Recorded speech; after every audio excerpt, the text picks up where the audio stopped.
Olá pessoal, meu nome é Vinícius Eduardo e sou o criador deste canal, o podcast A Voz da Razão.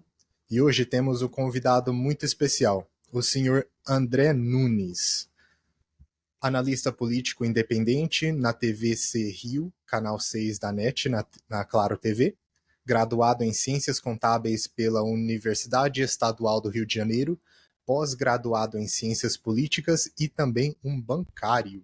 Estou correto sobre isso, André? É sim, corretíssimo. Então, seria possível dizer que você é parte do problema, é isso? Não porque eu sou funcionário se é referente ao bancário, eu sou funcionário de uma instituição financeira estatal que faz parte de um tecido social que financia, por exemplo, a habitação popular. Então, nós não somos parte do problema, e sim da solução. Bacana. E André, eu estava refletindo sobre como começar essa conversa. E tem tanta coisa acontecendo no mundo que eu não queria assim forçar a barra em um tópico específico. Então eu queria começar da seguinte maneira, te perguntando o seguinte: me parece que nós estamos num período de tempo em que a vida nunca esteve melhor na Terra. Nós temos acesso a tecnologias incríveis. Nós poderíamos estar vivendo em um tipo de paraíso com aquilo que é acessível ao ser humano. E mesmo assim parece que o mundo está cada vez mais turbulento, sendo puxado por um tipo de apocalipse. Eu não sei se é um apocalipse desejado pelas pessoas ou se é algo que é, de certa forma, inevitável. O que você tem a dizer sobre essa situação do ser humano no, no dia de hoje, na modernidade? Vinícius, desde que a humanidade iniciou sua jornada, saiu do estado de natureza de Rousseau e passou a se organizar em civilizações, infelizmente se iniciou um processo de acumulação de capital, recursos, por parte de minorias em detrimento de maiorias. Antes pela lei do mais forte e depois de forma até mesmo hereditária. Então, esse é um problema que perdura ao longo dos séculos, dos últimos séculos, principalmente, porque a acumulação de capital aumentou no seu grau acumulativo, no seu grau também de disparidade entre os mais ricos e os mais pobres, obviamente, e isso, no âmbito interno, causa convulsões, estados de ebulição, enfim. É algo, eu diria, inerente ao capitalismo. O capitalismo é um sistema, muitas vezes nós escutamos na mídia que não é a crise, a nova crise. Tal. Não, são crises cíclicas. O capitalismo é a crise. Isso não quer dizer que eu esteja aqui pregando nenhuma revolução socialista, que tenhamos que ir à rua em armas fazer uma nova revolução russa. Não é isso. É só uma crítica ao sistema vigente. E nós temos que pensar o novo, Vinícius. E é claro, essa acumulação de capital no âmbito externo, conforme avança essa nova fase do imperialismo, que o próprio Vladimir Lenin chamou de imperialismo, a última fase do capitalismo, conforme avança essa nova fase do capitalismo, de ultraacumulação de capital e recursos, e do capital transnacional, as nações vão entrando também em conflito. Mas esses conflitos sempre estiveram colocados desde a era dos impérios. Você disse que nós vivemos uma fase em que parece que a humanidade está mais ou menos caminhando para o precipício. Acho que foi isso que você quis colocar no começo. Mas desde a era dos impérios que nós estamos caminhando para esse precipício, desde o século XVIII e XIX, desde a explosão de poder das potências imperialistas, ocidentais, e essas potências imperialistas sempre se utilizaram de grande sadismo contra povos com menos recursos, com menos capacidade para se defender. E não precisamos voltar muito no tempo, não precisamos fazer uma grande digressão para avaliar o estrago que foi causado por nações mais poderosas contra nações menores ou menos poderosas. Por exemplo, durante todo o século XVIII e XIX, as atrocidades cometidas pelos impérios, principalmente pelo imperialismo francês e britânico na África e na Ásia, são atrocidades do tipo que, se nós nos aprofundarmos, vamos avaliar que são coisas realmente inumanas. Não havia nenhum respeito pela humanidade, como não há até hoje. A França foi responsável pela morte de mais de 1 milhão de argelinos durante seu período na colonização. Quando a Argélia enviou tropas para combater contra os nazistas na Segunda Guerra Mundial, a França havia prometido à Argélia a independência. Após 1945, a França não concedeu à Argélia essa independência. Rompeu com seu trato, com seu acordo, o que levou à morte de centenas de milhares de argelinos, e mais da metade deles civis, numa guerra sangrenta, onde o imperialismo francês atuou com verdadeiro sadismo, como eu dizia aqui. E isso se repete, talvez até em maior grau, diante da história dos britânicos. E também não precisamos voltar muito no tempo para recordar o massacre de Bengala, produzido durante a Segunda Guerra Mundial contra o povo dessa região que fica entre a Índia e Bangladesh, onde as forças britânicas tomaram todo o arroz e outros mantimentos daquela região. A Índia, à época, era uma colônia do Império Britânico. E esse Império Britânico foi responsável pela morte de 4 milhões de pessoas em Bengala. Então, Vinícius, eu uso apenas esses dois exemplos para concordar com você com o começo da sua introdução, mas para também colocar um pouco de pimenta nessa introdução, dizendo que esse abismo da humanidade, ele não é de hoje, ele não é algo característico apenas do século XXI, ele se inicia antes, principalmente durante a era dos impérios, os séculos XVIII e XIX. Certo, André. Isso é verdade. Ah, a história é muito brutal, se formos ver a partir dessa lente. Agora, o que eu acho interessante sobre os dias de hoje é que hoje nós vivemos, de certa forma, não assustados de que algum tipo de tribo ou um exército desconhecido vai invadir nossa casa. Então, eu creio que antigamente existia um desconhecido muito grande, porque não existia conexão de comunicação entre as pessoas. Então, creio que antigamente era algo muito mais amedrontador você pensar que a qualquer momento você poderia ser atacado. E, de alguma forma, hoje, apesar de todas as dificuldades, de todos os defeitos das nossas sociedades, eu posso dizer que eu vivo aqui na minha casa sem medo algum que alguém vai invadir a minha casa no meio da noite, ou que algum exército vai invadir, ou uma tribo, uma gangue de bárbaros vai passar por aqui. Claro que existem lugares onde isso está literalmente acontecendo, especialmente talvez no Rio de Janeiro, territórios dominados por organizações criminosas. Isso é fato. Porém, o que eu vejo hoje, André, e me diga se eu estou correto ou não, nossas guerras e nossos conflitos, eles são estritamente por falta de diplomacia e de boa vontade.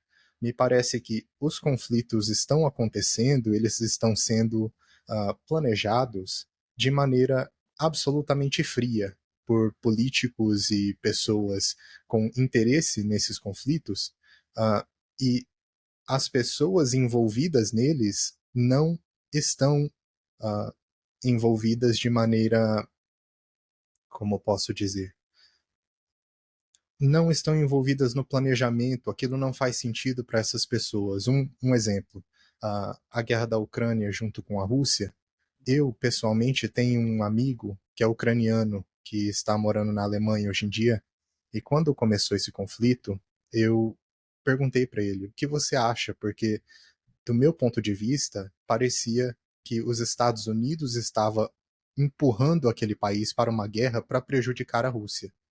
E quando ele me respondeu, ele disse: "Não, a gente tem que matar o Putin, porque o Putin é o demônio e os russos são ogros". Ele falou, usou a palavra orcs, como se fosse do Senhor dos Anéis. Eles são bárbaros, eles são isso. Então, muitas vezes as pessoas realmente são levadas pela propaganda, apesar de haver todo um jogo político por detrás. O que você tem a dizer sobre isso? Você me permite um adendo? É verdade que, com a evolução da humanidade, nós vivemos hoje de maneira mais cômoda, digamos assim. Apesar de que a realidade nas periferias, das grandes cidades principalmente, ainda seja muito dura. Mas, em comparação, por exemplo, com a Idade Média, obviamente, nós vivemos numa era mais cômoda, numa era de comunicações. Estamos aqui conversando via internet, por exemplo. Mas essa evolução caminha, e aí eu volto ao filósofo Jean-Jacques Rousseau, desde que o homem decidiu sair do seu estado de liberdade total, que seria o estado natural, para conciliar com a proteção do Estado, organização de sociedade civil, proteção de um Estado que, teoricamente, estaria disposto pela vontade geral. Então, é um caminho natural da humanidade buscar mais comodidade e, conforme avançam as tecnologias, nós vamos observando que conseguimos realmente viver de maneira mais cômoda no geral. Obviamente que, como disse aqui, as disparidades, as desigualdades, a concentração de renda é brutal no sistema que vivemos hoje. A disparidade entre os mais ricos e mais pobres é brutal, mas, de um modo geral, obviamente comparado com um camponês da Idade Média, mesmo alguém, um assalariado, atualmente vive de uma maneira um pouco mais digna. É verdade. Agora, eu discordo um pouco da sua colocação quanto ao que as guerras atuais estejam sendo feitas apenas por falta de boa diplomacia. Não, elas se travam por causa de interesses, interesses econômicos, interesses capitalistas, interesses não somente por territórios, mas por recursos naturais, principalmente pelo petróleo. Hoje, nós vemos os Estados Unidos ocupando parte da Síria, onde estão exatamente os campos de petróleo. E roubam petróleo da Síria na maior cara de pau do mundo, utilizando caminhões-pipa, que são escoltados pelas forças armadas dos Estados Unidos que ocupam aquele país. Então, as guerras, elas ainda são travadas por interesses econômicos, interesses principalmente das classes dominantes de determinados estados-nação. Porque, por exemplo, os Estados Unidos, que é um império guerreísta, não é mesmo? Ele tem uma classe dominante por trás desse império, tem um establishment por trás desse império. Seja com democratas ou republicanos ocupando a Casa Branca, a guerra eterna dos Estados Unidos vai continuar, porque aquela nação ela é orientada por dois princípios.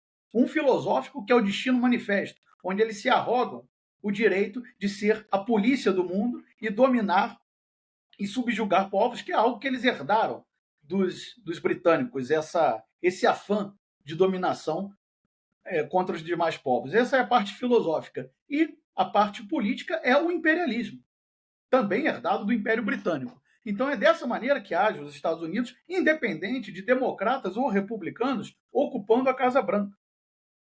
Então, todas essas guerras continuam sendo, sim, por causa de territórios, recursos e capital. Principalmente mercados. Tivemos a guerra comercial entre os Estados Unidos e a China. São guerras por mercados. Porque países desenvolvidos, e essa é uma grande questão, uma crítica que nós devemos tecer ao liberalismo, que nos é vendido como ideologia, como ciência, mas não passa de ideologia. Porque nações desenvolvidas abocanham mercados alheios, enquanto as nações subdesenvolvidas, as nações desenvolvidas praticam protecionismo e abocanham mercados alheios. Foi assim que se desenvolveram ao longo da história. Estados Unidos, Europa, Japão, qualquer exemplo que você queira, se desenvolveram através do protecionismo econômico e abocanhando mercados alheios, não abrindo seus mercados. E nós, os subdesenvolvidos, ao contrário, recebemos toda essa carga de ideologia que é pregada desde Adam Smith, pelos inteligentes ingleses nesse ponto, venderam uma ideologia, empurraram uma ideologia para facilitar as suas manufaturas, o escoamento das suas manufaturas, principalmente depois da Revolução Industrial, e nós aceitamos de bom grado essa ideologia tacanha que nos é imposta e abrimos nossos mercados em detrimento da nossa indústria nacional. Então, todas essas guerras são em busca de territórios, recursos naturais e principalmente mercados, atualmente. Agora, o conflito que você citou entre Rússia e Ucrânia, que eu não considero um conflito somente entre Rússia e Ucrânia, vamos chegar nesse ponto, é exatamente pelo avanço da OTAN, Organização do Tratado do Atlântico Norte, uma organização que se diz de defesa, mas que sempre atacou, nunca teve que se defender, sempre atacou. Vide as barbaridades praticadas, as ações bárbaras da OTAN, por exemplo, na Iugoslávia, na antiga Iugoslávia. Então, o avanço da OTAN contra as fronteiras russas é um dos maiores motivos desse conflito. Esse conflito ele não começa em 2022. Ele começa a se agudizar em 2014, quando há um golpe de Estado na Ucrânia, durante o Euromaidan, como ficaram conhecidas aquelas manifestações, uma espécie de revolução colorida, que no final não acabou com um governo liberal na frente do... Liberal do ponto de vista... Liberal é um termo muito complexo, né? Do ponto de vista da liberdade de costumes, liberdades sociais, não. Acabou com a junta de Kiev no poder e com verdadeiros agrupamentos neonazistas tomando conta tanto do âmbito político na Ucrânia como do âmbito militar. No âmbito político, representado pelo Pravi Sector, um partido declaradamente neonazista, e seus braços militares, como, por exemplo, Batalhão Azov, Kraken, que depois foram incluídos na Guarda Nacional da Ucrânia. Então, aí nesse conflito, há dois interesses em jogo para a Rússia. O primeiro, o avanço da OTAN contra as fronteiras russas, isso é fundamental, porque já chegou até mesmo às fronteiras de fato, porque Letônia, Lituânia e Estônia são países fronteiriços com a Rússia, 3 países pequenos, mas fronteiriços com a Rússia e que fazem parte da OTAN. E a Rússia traçou uma linha vermelha que seria a Ucrânia. Agora, após 2014, quando os povos do leste, do Donbass, não aceitaram aquele golpe de Estado, os ucranianos, tomados por esses agrupamentos neonazistas, começaram a massacrar aqueles povos do Donbass, principalmente das províncias de Donetsk e Lugansk, que se declararam independentes, e a mídia brasileira, que é um mero sinal repetidor da mídia ocidental, leia-se da mídia europeia e estadunidense, dizia que eram rebeldes pró-russos. Não. Declararam no início repúblicas independentes, porque estavam sendo bombardeados. De 2014 até a intervenção russa, os ucranianos já haviam massacrado 14 mil pessoas no Donbass. Até que a Rússia não tinha outra alternativa, os ucranianos não cumpriram os acordos de Minsk, porque havia acordos até razoáveis e favoráveis para os ucranianos colocados entre 2015 e 2016. Uma relativa autonomia para aquelas províncias e que seguissem as negociações num cessar-fogo. Assinaram, mas não cumpriram o acordo, orientados pelos seus patrões ocidentais, principalmente de Washington, da Europa também, mas principalmente de Washington, que é quem realmente manda, quem dá as cartas na OTAN, é os Estados Unidos. Então, não cumprindo esse acordo, tiveram que lidar com a intervenção russa. Mas tudo ainda dentro desse âmbito da ameaça de fronteiras, que também é uma das grandes causas de conflitos até hoje.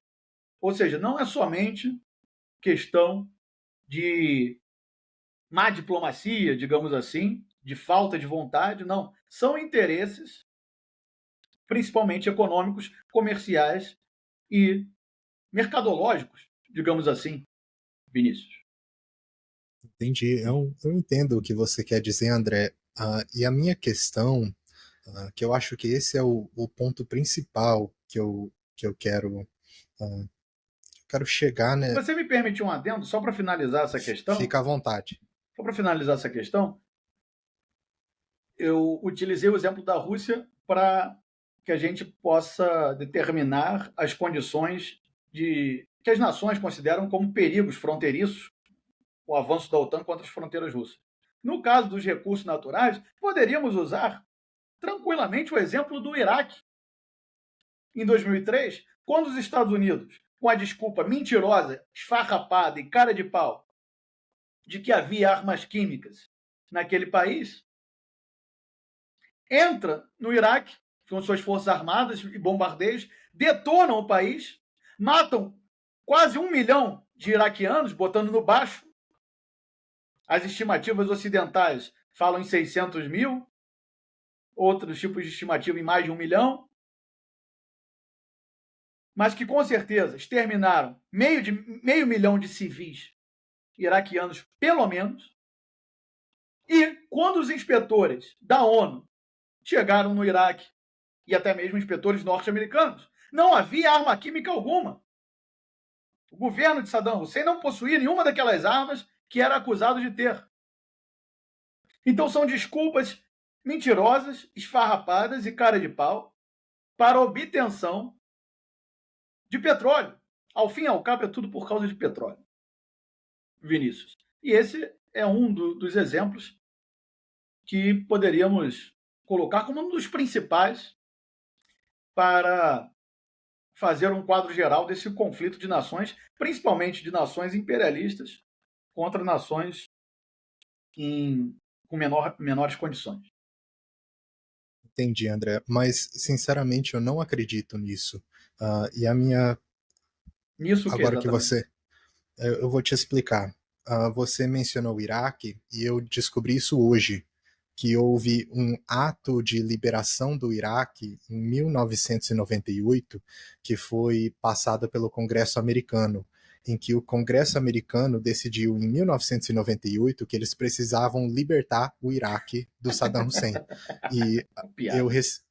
eu escutei isso hoje do professor Jeffrey Sachs, e eu achei isso muito interessante, porque o professor Jeffrey Sachs ontem ele deu uma entrevista com Piers Morgan, onde ele disse que todas essas guerras têm uma pessoa principal por detrás, que é o Benjamin Netanyahu, que ele escreveu em seu livro há cerca de Sim, 30 anos atrás que eles precisavam derrubar a Líbia, a Síria, o Irã, o sim, Iraque, a Somália, o Sudão, e eles fizeram uma lista que o general Wesley Clark, depois do um general que ele era membro da OTAN, encarregado da OTAN na época, logo após o 11 de setembro, ele deu uma famosa entrevista que ele disse: me disseram que vamos invadir 7 países dentro de 5 anos.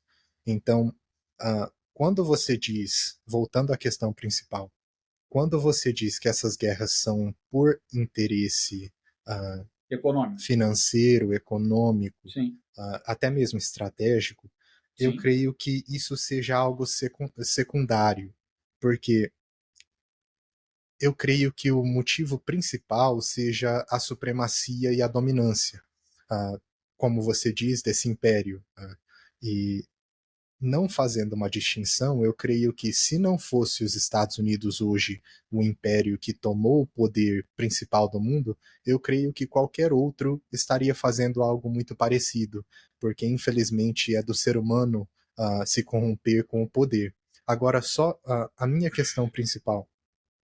Quando você pensa nos Estados Unidos hoje, e eu vou fazer uma analogia um pouco maluca, os Estados Unidos hoje é a potência mais poderosa da história da humanidade.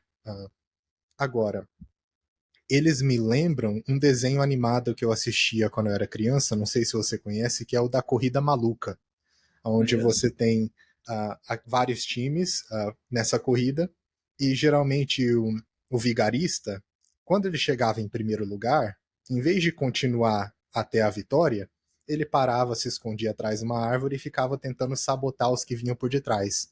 E nisso sempre perdia. Então, quando eu vejo as ações dos Estados Unidos, eu vejo um império que tem tudo para ir para frente, só que eles param para sabotar os que estão vindo por detrás. Então, o que você acha dessa mentalidade que vai na contramão do bom senso? Porque veja bem, aqui no Brasil, eu creio que nós poderíamos ser um aliado incrível dos Estados Unidos. Nós poderíamos ter indústrias, nós poderíamos estar se desenvolvendo e toda a América poderia, vamos dizer, nos últimos 50 anos, ter se beneficiado e fortalecido os Estados Unidos.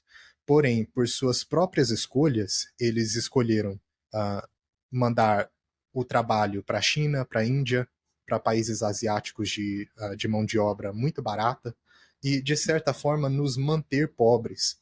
E se você analisa isso com bom senso, eu creio que você vai ver que essa é uma estratégia que ela não é boa a longo prazo, ela não te traz os benefícios, os melhores benefícios a longo prazo. O que você acha sobre essa mentalidade de querer dominar ao invés de literalmente ajudar os seus ao seu redor para que você cresça ainda mais?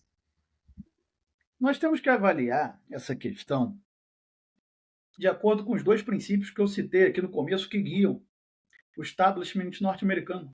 O destino manifesto, eles se arrogam no direito de controlar a humanidade, são os senhores do mundo, eles acreditam nisso. Basta pesquisar sobre o destino manifesto. E a outra vertente é a política, que é o imperialismo.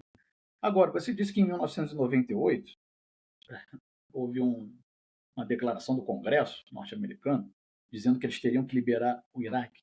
Quem são eles para liberar algum lugar do mundo? Foi Por que são eles? Não, eu estou te concordando dizer, com você. é chamado Ato de Liberação do Act, Iraque.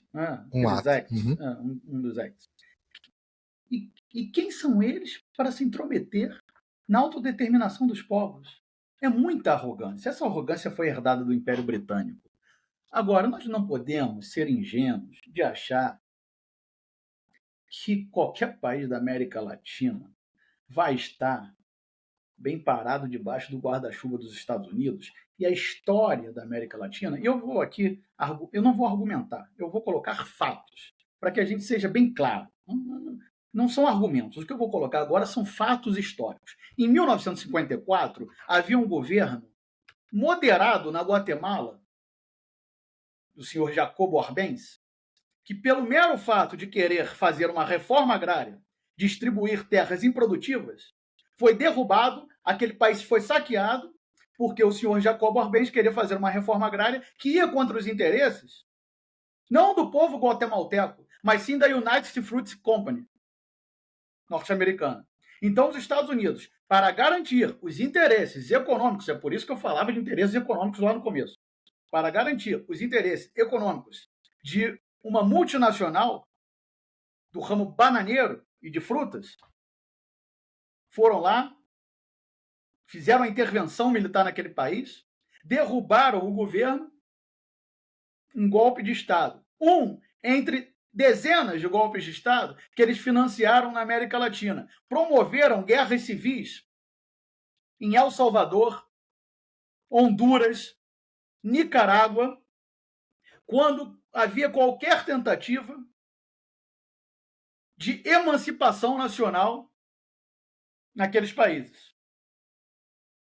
Foram os primeiros a reconhecer o golpe de Estado contra Salvador Allende,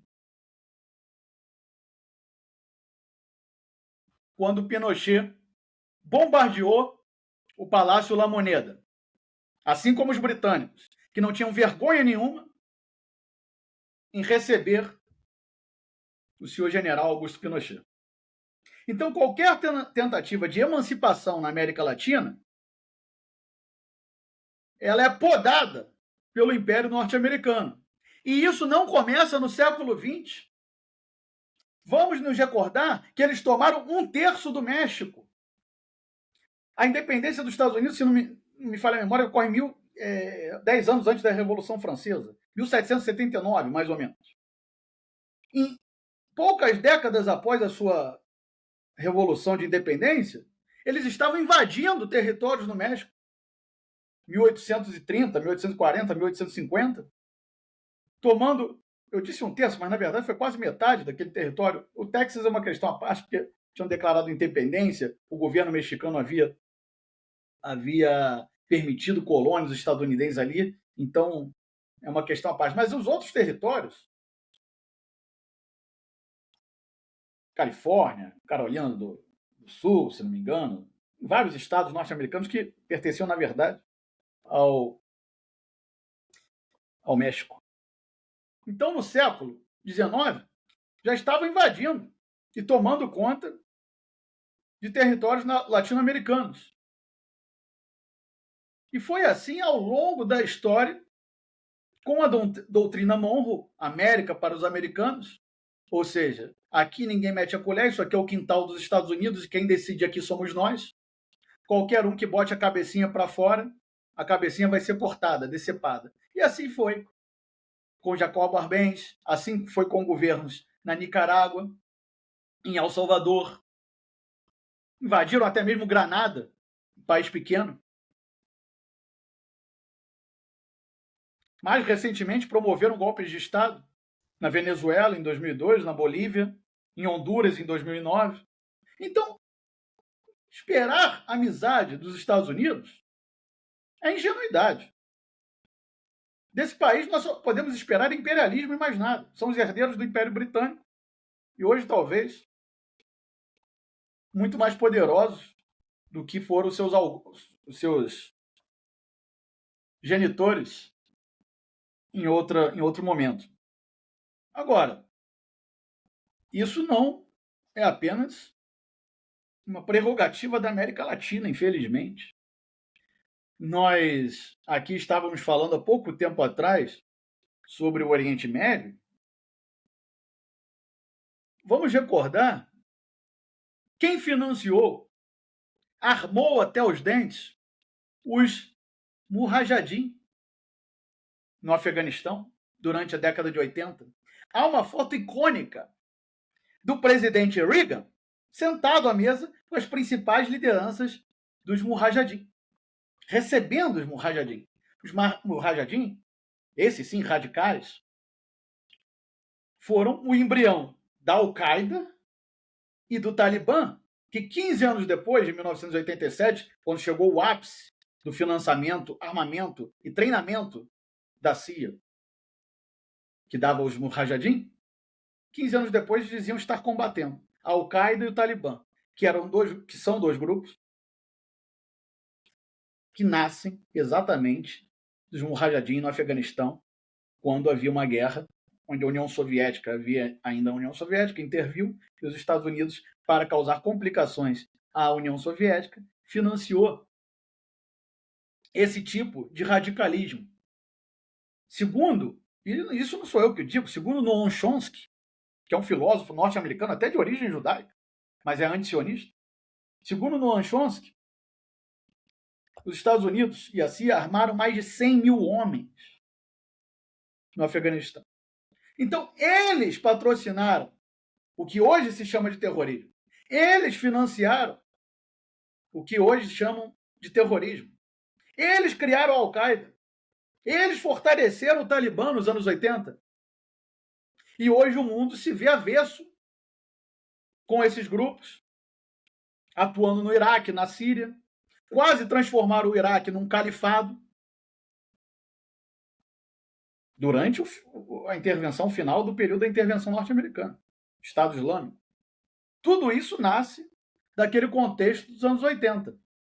Entraram na Líbia para derrubar o governo de Muammar Gaddafi, que era alguém que se opunha aos interesses dos Estados Unidos na região. E o que é a Líbia hoje, após os bombardeios dos Estados Unidos e da OTAN, se não um grande corredor de tráfico humano? Então, quem pode esperar liderança positiva e amizade dos Estados Unidos? Esse país, na década de 1964 ou 63 até 1974, despejou mais de 20 mil toneladas de bombas na Indochina. Vietnã, Camboja e Laos. Indochina. Península da Indochina. Em 1950 a 53, 6 mil toneladas de bomba na Coreia. Sempre é a mesma desculpa, não? Temos que impedir o avanço do comunismo. Até onde não há comunismo, não é mesmo? Como na Guatemala, como no Chile. Tudo é comunismo. Né? Agora vimos um delírio do presidente sul-coreano dizendo que tinha que fechar o parlamento e declarar a lei marcial porque havia elementos pró-Coreia do Norte, elementos comunistas desestabilizando o governo dele e que a oposição da Coreia do Sul, olha o ápice da loucura. Isso é o resgate da loucura da Guerra Fria, do marcatismo. Dizer que a oposição da Coreia do Sul estava aliada com a Coreia do Norte para prejudicar o governo dele. Presidente da Coreia do Sul. Disse que a Coreia do Norte estava roubando a felicidade e o bem-estar dos sul-coreanos. A Coreia do Norte, eles mesmos dizem que a Coreia do Norte é um país desgraçado, sem poder nenhum, um país miserável. Como é que a Coreia do Norte vai estar tomando a felicidade dos sul-coreanos? Isso são delírios. É o ápice da loucura de um anticomunismo resgatado da Guerra Fria e que é utilizado, inclusive, quando não há comunismo nenhum. Citei aqui o caso da Guatemala, é um dos exemplos de muitas intervenções dos Estados Unidos com a desculpa de que havia que se combater o comunismo, né? E que é utilizado até hoje. Veja o exemplo do presidente sul-coreano. Que coisa bizarra.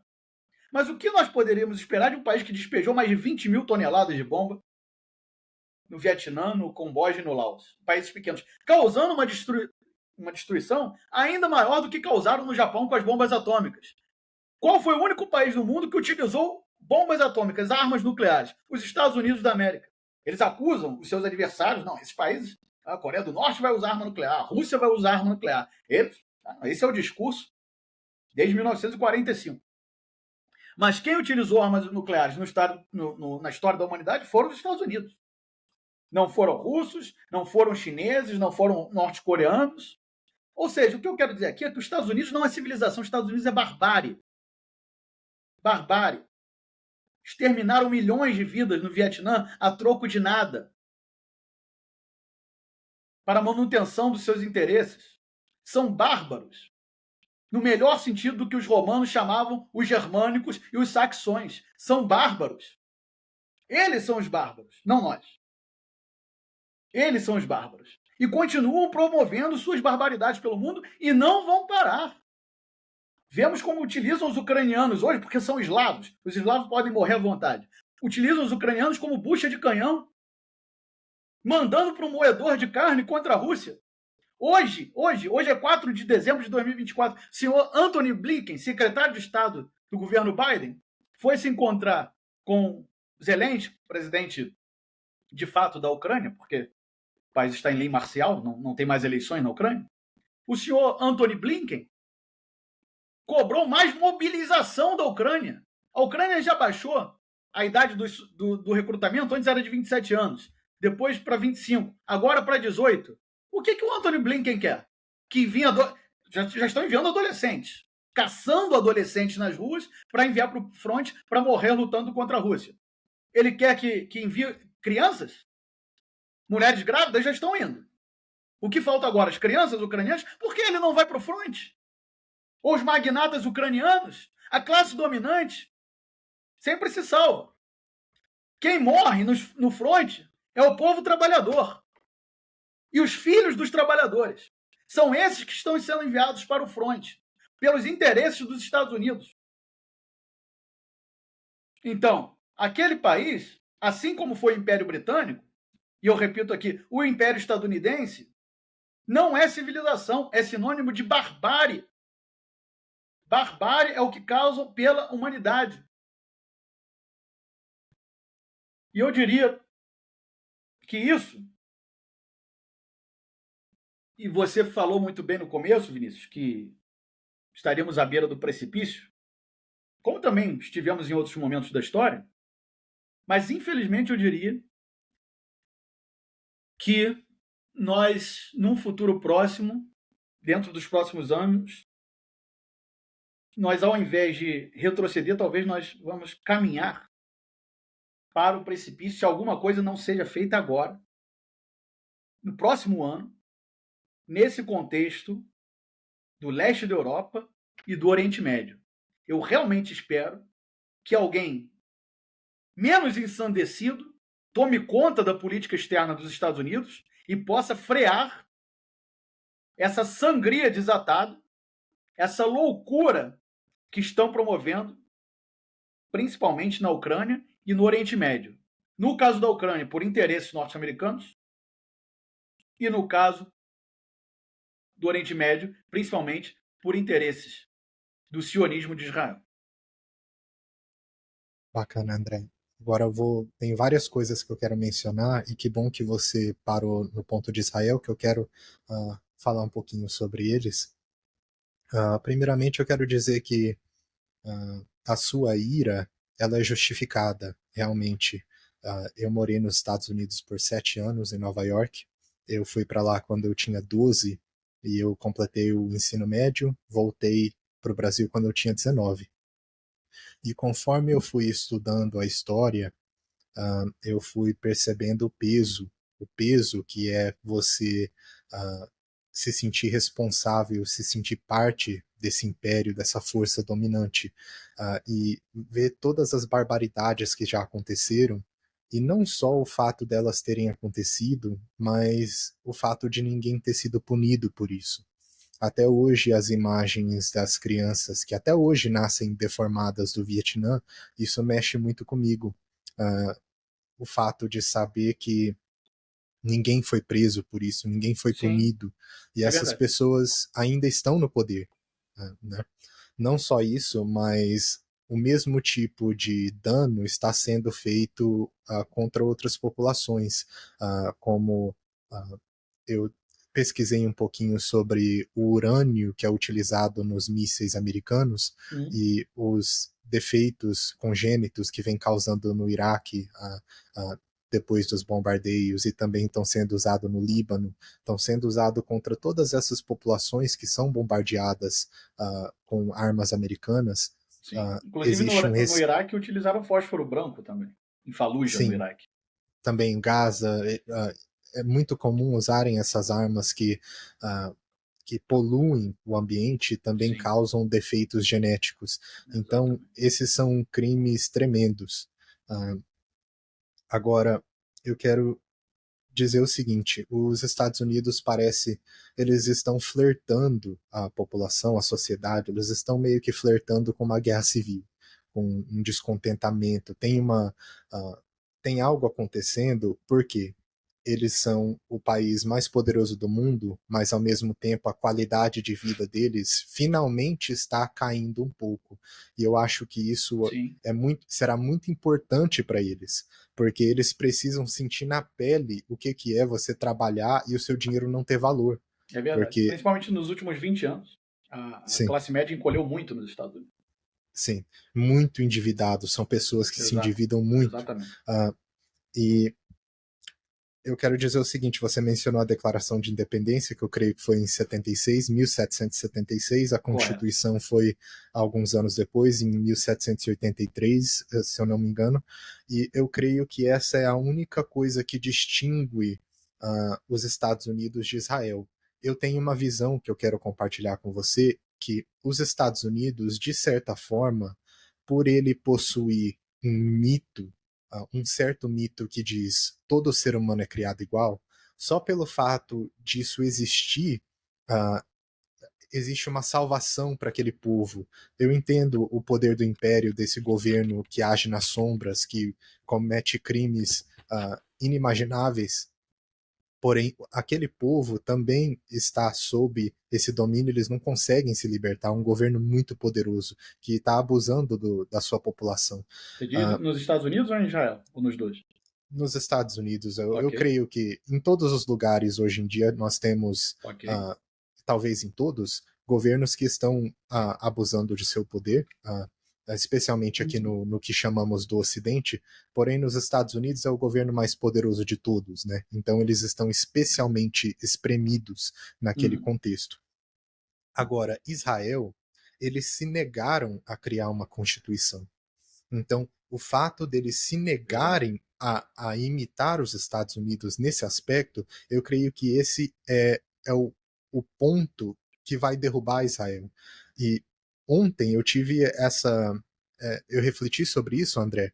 Eu não sei se você viu essa entrevista do professor Jeffrey Sachs com Piers Morgan, mas foi naquele momento que eu percebi que Israel vai cair. E isso é algo que eu senti, porque o mito de Israel, ele foi escondido por muito tempo.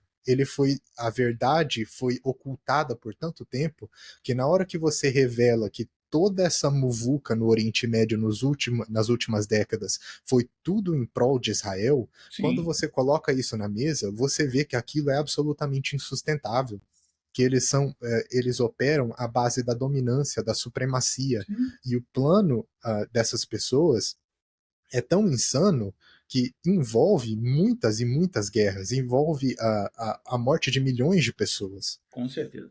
Então, eu quero te perguntar uma coisa. Você acredita, isso é meu ponto de discordância com o professor Jeffrey Sachs, até hoje ele acredita na possível solução de 2 estados. Porém, eu creio que não é possível você viver ao lado de um país supremacista. Sim. É literalmente impossível Complicado. você... Vamos dizer que hoje eles dizem, tá bom, vamos dar um estado para os palestinos. Não é possível você estar ao lado de Israel da maneira que eles agem, da maneira que eles pensam, porque eles... É impossível. O que você acha sobre isso? Me falta palavras. Eu quero começar concordando 100% com o que você acabou de falar. É impossível habitar, conviver ao lado de um Estado supremacista. Israel é um Estado colonial e supremacista. Esse é um ponto que também temos que deixar claro. E isso vem ao longo da história do Estado de Israel, desde 1948, toda a intervenção dos britânicos naquela região que era conhecida como Palestina, para formar um espaço exclusivo para o povo judaico. Então, o Estado de Israel já nasce como um Estado supremacista, racial, porque se declara um Estado judeu, ou seja, os cidadãos árabes são cidadãos de segunda classe, porque é um Estado de judeus e para judeus. Enfim. Agora, há diferenças realmente e semelhanças com os Estados Unidos. Por exemplo, toda essa,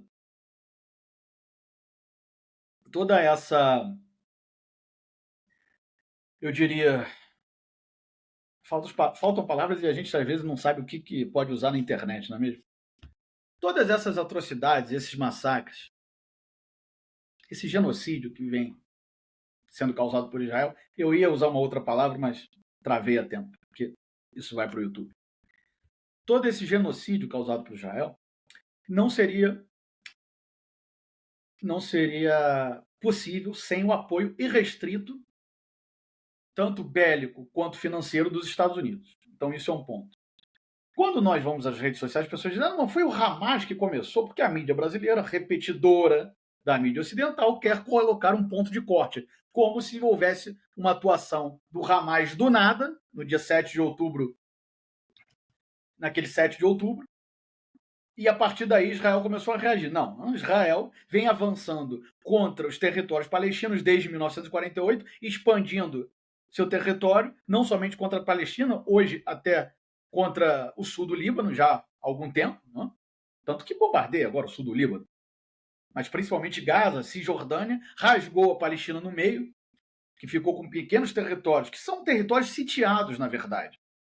A faixa do litoral de Gaza, se não me engano, está sitiada pela Marinha de Israel há quase 20 anos. Só entra ali o que Israel permite. Muito antes da atuação do Hamas. Então era um grande presídio a céu aberto, campo de concentração a céu aberto. Os sionistas são supremacistas raciais. Eles repetem o que os nazistas fizeram na década de 30 e 40. Ah, mas são judeus. Sim, são judeus sionistas. Que não é uma crítica contra o povo judeu, nada disso. É uma crítica contra políticas de Estado de um Estado sionista e supremacista. Agora, isso não seria possível, esse avanço de Israel contra territórios da Palestina, todos esses deslocamentos de milhões de palestinos, porque nós temos centenas de milhares de palestinos vivendo na Síria, no Líbano, na Jordânia e no Egito. Apenas na Síria, se não me falha a memória, os palestinos têm direito à cidadania porque a Síria se declara uma república árabe. Nos outros países, os palestinos vivem em verdadeiras favelas, como se fossem campos de refugiados, que muitas vezes se sustentam ali apenas pelo apoio de alguma ajuda humanitária da ONU. As escolas têm que ser bancadas, inclusive, pela ONU. Então, são centenas de milhares de palestinos em cada um desses países, em menor proporção, talvez na Jordânia, dezenas de milhares, juntando são 7 milhões de palestinos, fora já do que era antes conhecido como Palestina. E que esses territórios foram sendo entregues aos sionistas pelos britânicos no começo. O Império Britânico, aquilo era um protetorado britânico até o final da Segunda Guerra Mundial. Após isso, após aquele holocausto, né, promovido pelos nazistas, então os britânicos decidem assentar os judeus em um território que eles chamavam de Israel, mas que na verdade era Palestina. Enfim, isso não seria possível décadas depois dessa iniciativa britânica. Essa manutenção de um Estado supremacista não seria possível sem o apoio bélico e restrito dos Estados Unidos. Mas, como eu comecei concordando 100% com você, eu vou utilizar o exemplo da África do Sul, do apartheid. Nós tivemos apartheid até 1994. Gente, isso foi ontem. Até ontem nós tínhamos apartheid. Então, o que eu quero dizer com isso? Os governos da Europa, alguns da Europa Ocidental ainda tinham relações não amistosas com o regime do apartheid. Mas os britânicos e os norte-americanos nunca tiveram muito problema com o regime do apartheid. Então, por exemplo, era impossível para a população negra continuar vivendo sobre o tacão de um Estado supremacista, racista, formado exatamente por anglo-saxões, porque eram os descendentes dos colonos britânicos que formavam aquela minoria branca que dominou o Estado da África do Sul. Por isso que eu dizia, o Ocidente não é civilização, o Ocidente é barbárie. O apartheid foi uma experiência ocidental.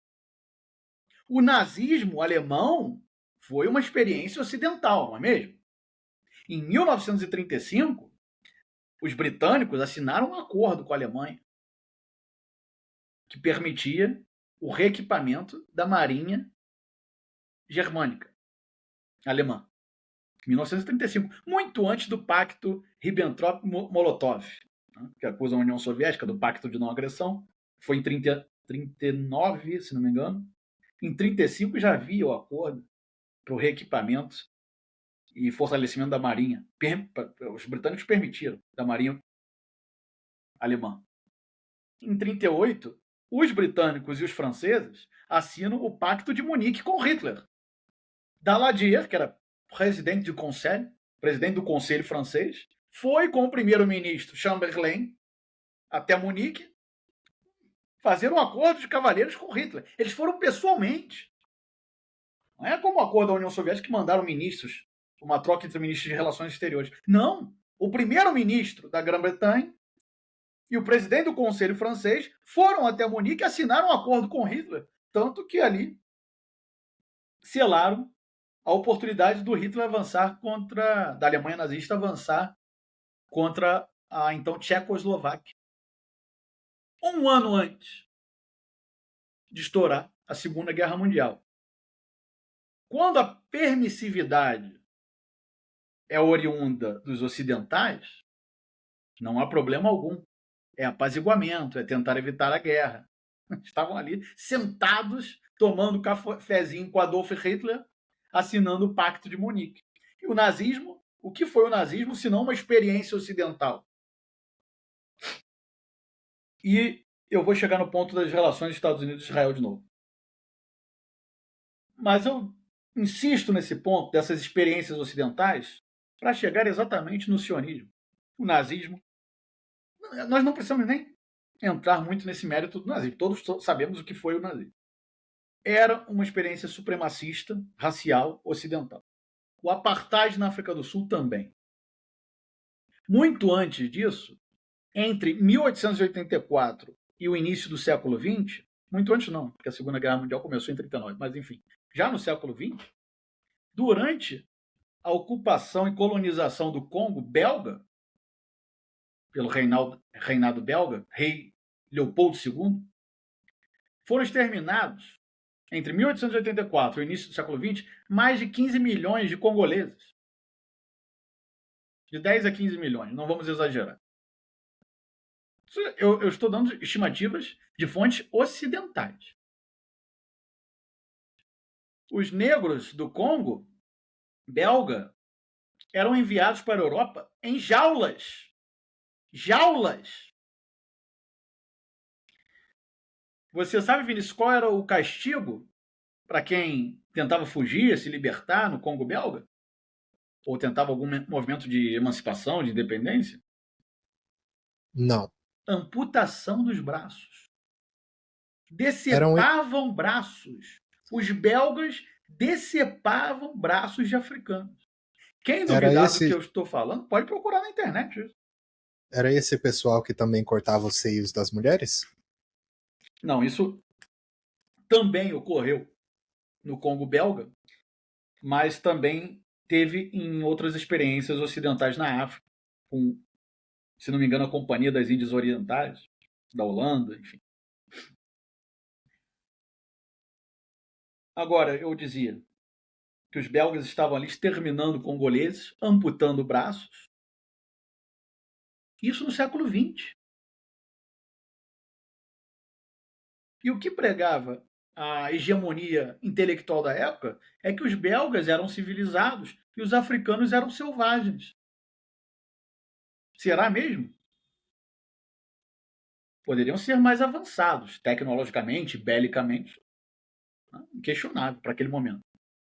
Agora, se eles eram civilizados, os que estavam ali decepando braços, enjaulando pessoas para enviar para zoológicos na Europa, se eles eram civilizados e os outros povos não civilizados, isso sim nós devemos questionar, não é mesmo? E aí nós vamos chegando à questão dos Estados Unidos. Por que eu citei o apartheid e essas atrocidades dos belgas? Vinícius, no final do século XIX, havia um intelectual britânico chamado Francis Galton. Ele era primo do Charles Darwin. Ele utilizou as teorias do primo dele, Darwin, o botânico Darwin, da evolução das espécies, para escrever sobre o que seria considerado depois como eugenia. Ele adaptou a evolução das espécies para a espécie humana, como se houvesse grandes diferenças entre a espécie humana. Estamos eu aqui e você, nós dois temos 2 olhos, um nariz, uma boca, mais ou menos igual, somos o Homo sapiens sapiens. É uma espécie que tem diferenças étnicas, mas é uma espécie única. Mas os britânicos, do alto da sua arrogância, isso é algo que eu venho falando aqui desde o começo do programa, principalmente através desse intelectual à época, e a intelectualidade britânica era assim, Francis Galton, começaram a... Claro que não era só ele, tá, Vinícius? Ele foi um dos expoentes da eugenia.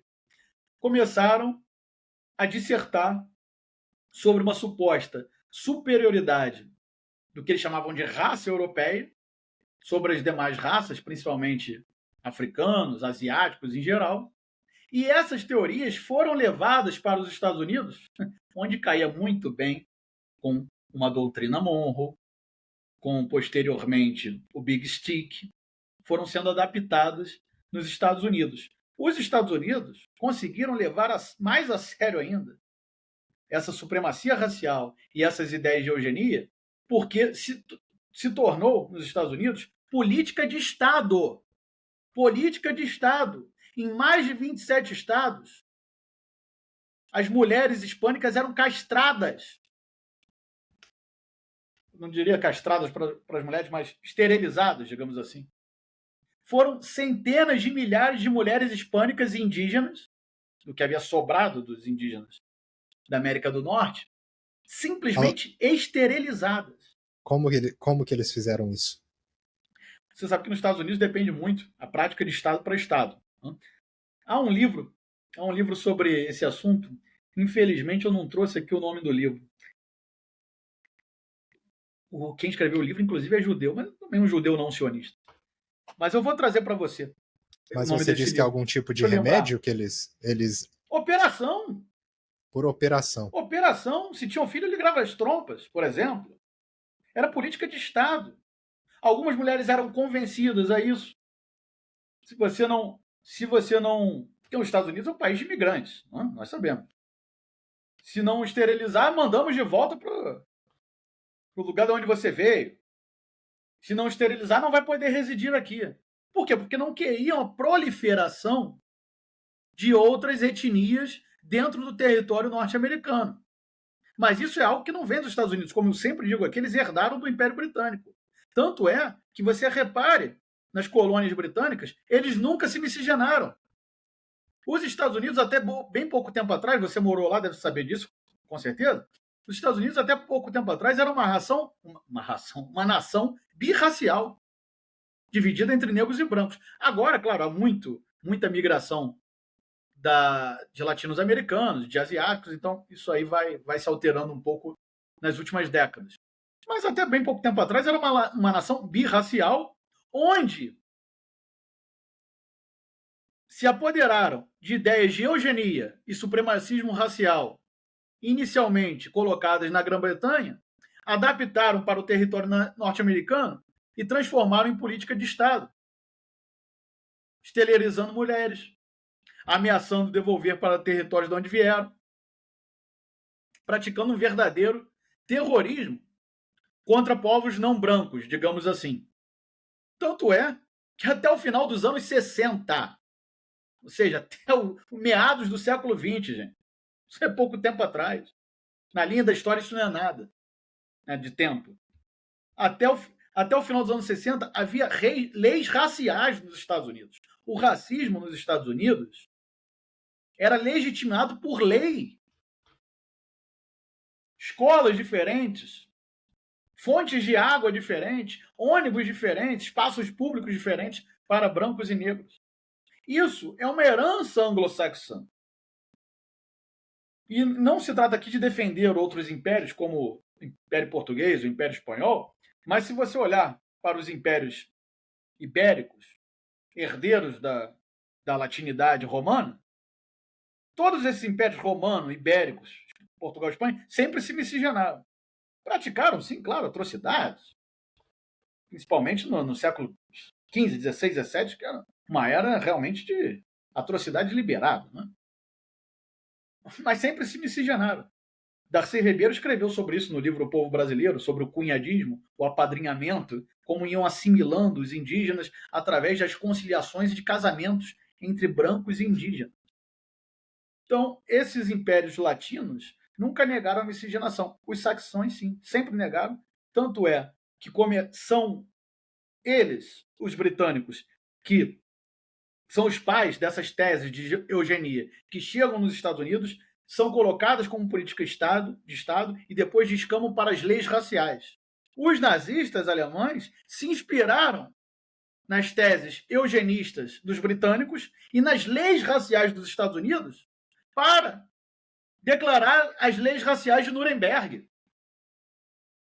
Isso está na história, por isso que eu disse no começo. O que eu vou falar aqui são fatos. Eu não estou argumentando. E quem duvidar pode buscar informação, pode pesquisar sobre essa simpatia dos nazistas para as leis raciais dos Estados Unidos, para com as leis raciais dos Estados Unidos e qual foi a inspiração.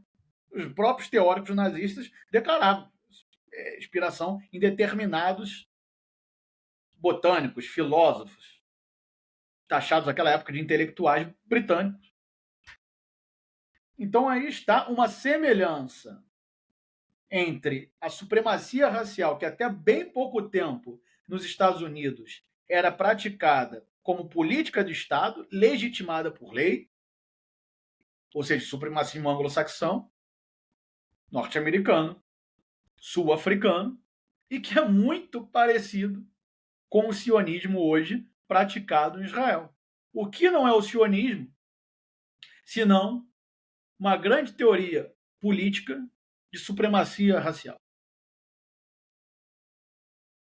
ancorada e protegida pelo que aconteceu com os judeus durante a década de 30 e 40 do século XX. Agora, o que aconteceu com o povo judeu naquele momento não os dá o direito de praticar os mesmos atos atrozes que os nazistas praticavam, não é mesmo? E é o que fazem desde pelo menos 1948. Isso também não começou hoje, não começou ontem, não começou há 2 anos atrás. É preciso traçar uma linha histórica de como foram sendo assentados no território palestino com o apoio de um império, que era um império, sim, em decadência, mas ainda um império que era o Império Britânico, total apoio dos britânicos, e depois com total apoio dos Estados Unidos, porque é um enclave também para os interesses dos Estados Unidos na região do Oriente Médio. Então, os interesses de Israel e dos Estados Unidos, eles acabam se complementando, Vinícius. E é claro, hoje nos Estados Unidos há um debate muito grande sobre essas questões raciais, a emancipação dos negros dos Estados Unidos, as diferenças de classe que afetam mais os negros do que o que chamam de WASP, né? Que é a América branca, anglo-saxã, white, anglo-saxon, protestante, né? Há um grande debate nos Estados Unidos. Talvez essa seja uma diferença. E aí, eu tendo a concordar com você, talvez seja essa uma diferença com Israel, porque Israel, muita gente na mídia quer vender a ideia para nós, telespectadores, de que o problema de Israel é Netanyahu. O problema de Israel não é só Netanyahu. A maioria do povo de Israel, e vejam bem, não estou me referindo a povo judeu. Há muito judeu antisionista. Estou me referindo a políticas de Estado e a pessoas que habitam aquele Estado, porque Estado, segundo a filosofia antiga grega, é exatamente população mais território. Não há Estado dissociado da sua população. Então, a população que habita o Estado de Israel é majoritariamente a favor da ideologia sionista.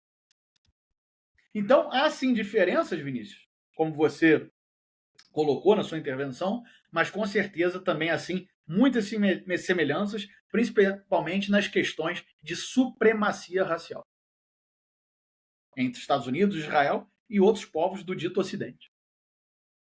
Entendi. Bacana, André. Olha, eu tenho várias coisas que eu quero dizer, então, por favor, aguenta aí. Vamos E lá. qualquer coisa você me lembra que eu só perguntar que eu te aviso o que eu disse.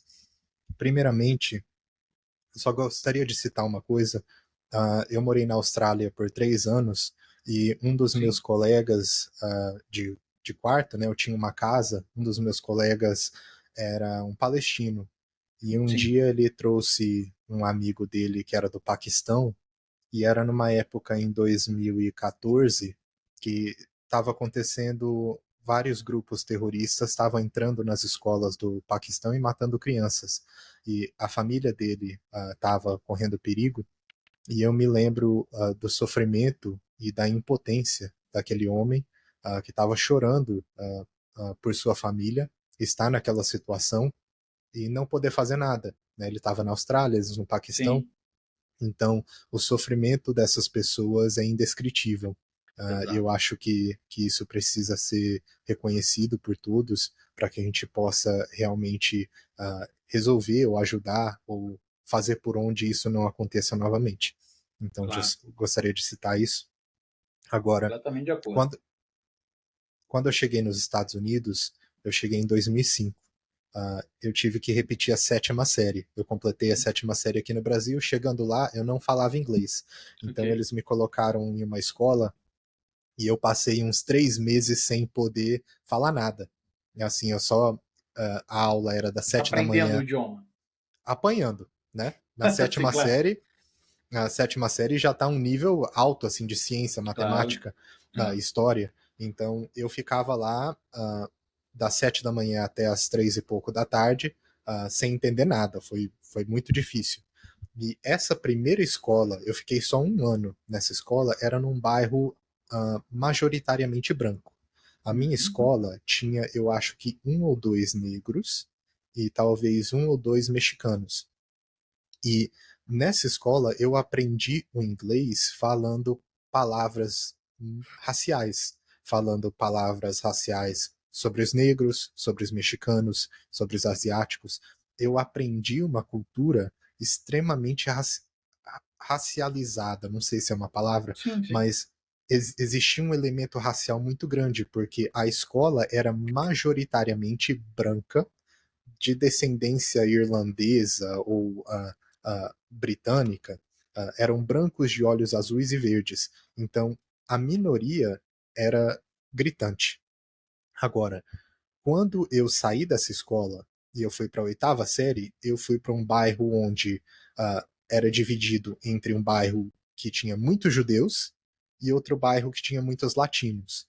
E era uma mistura bem assim igualitária de raças. Tinha gente do Brasil, tinha gente da Ásia, da África, tinha gente do mundo inteiro. O meu ensino médio foi em um lugar que tinha uma variedade muito grande de pessoas, muitos judeus, mas pessoas do mundo inteiro. E a diferença que eu quero te mostrar aqui é que nessa escola onde a maioria era branca, no ensino médio, esses rapazes viraram uma gangue muito grande, eles eram muito violentos.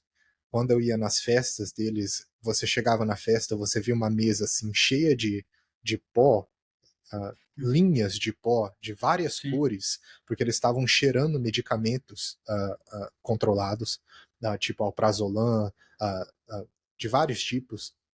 Então eles eram extremamente violentos, racistas, muitos deles. Então, aquela, se você pensar assim num microcosmo, aquele microcosmo onde você manteve uma maioria branca, Sim. ah, de certa forma eles adoeceram muito mais e Com muitos foram certeza. para a prisão, para a cadeia, do que aquele onde você teve uma mistura de raças, de Uhum. culturas, onde eles aprenderam a se tolerar.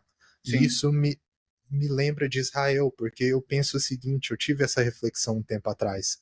Se Israel não fosse esse projeto supremacista focado na maioria eterna dos judeus, no domínio dos judeus, se eles Sim. dissessem, vamos dizer, algumas décadas atrás, olha, a gente vai ser minoria um dia ou outro, porque os árabes têm muitos filhos, porém a gente vai estabelecer uma constituição, todos vamos ter direitos iguais e todos vamos estar protegidos perante a lei e perante o Estado.